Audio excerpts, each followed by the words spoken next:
अस्सलाम वालेकुम, मैं हूं डॉक्टर सादिया मुमताज़ और आप देख रहे हैं गायनी टॉक्स। आज की हमारी जो वीडियो है वो एक बहुत ही इम्पॉर्टेंट अल्ट्रासाउंड के बारे में है और वो है वो अल्ट्रासाउंड जो हम 9th मंथ में कराते हैं।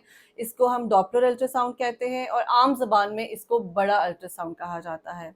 बहुत से पेशेंट्स की ये एक मिसकंसेप्शन होती है कि जो ये कलर्ड अल्ट्रासाउंड है तो शायद इसमें कलर्ड पिक्चर आती है, सब कुछ कलर्ड नज़र आता है, तो ऐसा नहीं है। डॉपलर को हम कलर्ड अल्ट्रासाउंड इसलिए कहते हैं कि डॉपलर बेसिकली जो खून की शरियानें हैं जो बच्चे के अंदर जा रही होती हैं, हम उनकी स्टडी करते हैं और वो हमें मशीन पे रेड और ब्लू नज़र आती हैं, इसलिए हम इसको कलर्ड डॉपलर भी कहते हैं।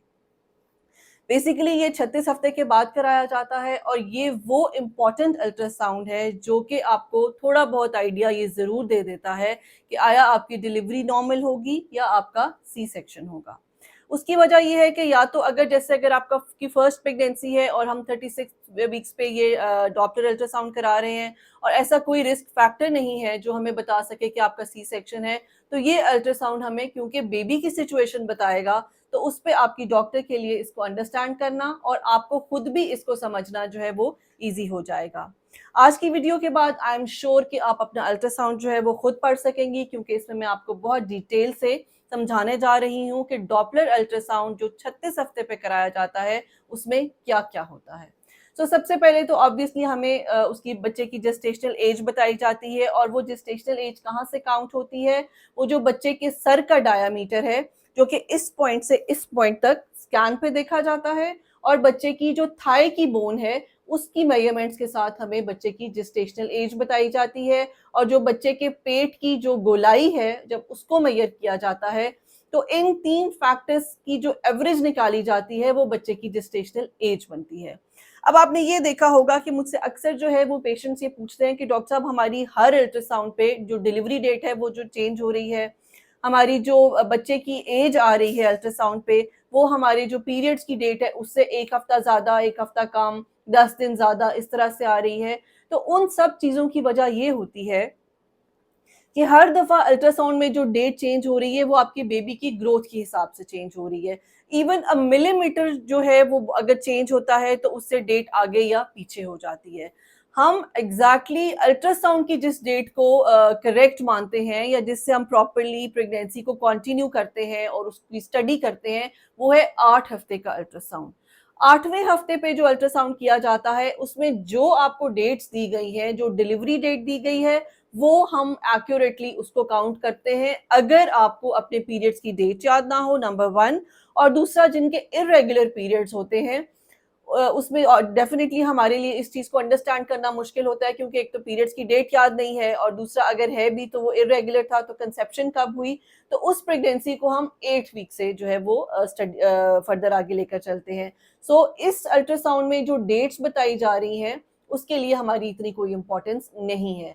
एज की इंपॉर्टेंस, जो बेबी की जेस्टेशनल एज है उसकी बहुत इंपॉर्टेंस है, क्योंकि ये हमें बताता है कि अच्छा अगर तो आपकी पिछले स्कैन्स के साथ हिसाब से जो डेट जो बच्चे की एज आ रही है, अगर इस अल्ट्रासाउंड में उससे एज कम आती है या ज्यादा आती है उसके हिसाब से, तो फिर हमारा थोड़ा सा कॉन्शियस हमें होना पड़ता है कि हमें मॉनिटर करना पड़ता है कि ऐसी क्या वजूहात है जिनकी वजह से बेबी की जेस्टेशनल एज में एरर आ रहा है। सेकेंडली ये है कि एक तो ये चीजें डिसाइड, फिर बेबी की हार्ट बीट जो है वो देखी जाती है। हार्ट बीट के साथ जो है अक्सर आपने जब आप अल्ट्रासाउंड कराने जाते हैं डॉपलर, तो आपको लुब डुब सुनाई दी जाती है, बेबी का हार्ट पैटर्न होता है। वो इस तरह से आता है कि उसमें हम एक एसडी रेशो देखते हैं उस आर्टरी में जो कि बच्चे के अंदर जा रही है। उसके सर्टेन एक उसकी वैल्यूज होती है, जैसे अगर 36 हफ्ते है तो उसमें उसकी वैल्यू जो है वो 2.4 होनी चाहिए। जैसे जैसे वीक्स बढ़ते जाते हैं एसडी रेशो की जो वैल्यू है वो कम होती जाती है। कई डॉक्टर से मुझे ये भी इख्तलाफ रहता है कि बहुत सारे लोग लिख देते हैं कि जो आखिरी 10 हफ्ते हैं उसमें एसडी रेशो 2 से 3 होनी चाहिए। उसमें वो ये नहीं देखते कि हर वीक की एसडी रेशो अपनी है। मैं इसमें आपको एक चार्ट दे देती हूँ, इस वीडियो में अभी आपको एक चार्ट डिस्प्ले होगा जिसमें वीक्स के हिसाब से एसडी रेशो लिखी है। आपका जो भी वीक है उसके हिसाब से आपने अपनी एसडी रेशो देख लेनी है। 36 हफ्ते पे अगर आपकी एसडी रेशो 2.4 है तो ये बहुत आइडियल है, लेकिन अगर 2.4 से ज्यादा आ रही है तो इसमें भी थोड़ा सा आपको कॉन्शियस होने की ज़रूरत है। और डॉपलर जो है बेसिकली हम एसडी रेशो देखने के लिए कराते हैं, और ये वो वैल्यू होती है जो हमें बताती है कि बच्चे को जो ऑक्सीजन सप्लाई है वो कैसी जा रही है, बच्चे के अंदर जो उसकी जो ग्रोथ का पैटर्न है वो कैसा जा रहा है, और उसकी ग्रोथ किस तरह से हो रही है।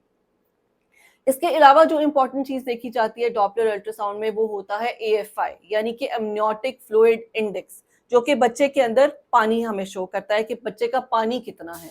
एक रेगुलर रेंज जो बच्चे के अंदर पानी की है वो है 8 से 21 तक। अगर तो 8 से पानी कम है, एएफआई 36 वीक्स पे 8 से कम है, तो इसका मतलब है कि बच्चे का पानी कम है। अगर एएफआई जो है वो 21 से ज्यादा है, 22, 23, 25 तक भी है, तो इसका मतलब है कि बच्चे का पानी ज्यादा है। एक मिडिल रेंज होती है जिसको आप 13 से 17 कह देते हैं। अगर 13 से 17 तक की रेंज है एएफआई की, तो that means that is an ideal range. इसके अलावा हम डॉपलर में देखते हैं बच्चे की मूवमेंट। इसको हम बायोफिजिकल प्रोफाइल के नाम से भी कहते हैं, जिसमें बच्चे की पूरी मूवमेंट देखी जाती है, उसके बाजू की फ्लेक्शन एक्सटेंशन देखी जाती है, उसकी लेग्स की फ्लेक्शन एक्सटेंशन देखी जाती है, बच्चे की रिस्पिरेशन जो है, बच्चा जो सांस ले रहा है उसको मॉनिटर किया जाता है, उसकी हार्ट बीट, बच्चे का पल्स रेट जो है वो देखा जाता है। इसके अलावा हम देखते हैं कि जो प्लेसेंटा है वो कहाँ है, बिकॉज ये वो अल्ट्रासाउंड है जिसके बाद हमें प्लेसेंटा के बारे में मजीद कोई इंफॉर्मेशन नहीं मिलने वाली। अगर तो इंटीरियर अपर सेगमेंट में है, वेल एंड गुड। अगर नीचे है तो फिर हमें उसकी स्टडी करनी है कि वो किस लेवल पे है, क्या वो प्लेसेंटा प्रीविया है या बस सिर्फ लो लाइंग प्लेसेंटा है, एंटीरियर है यानी अगली यूट्रस की अगली वॉल के साथ है या यूट्रस की पिछली दीवार के साथ है।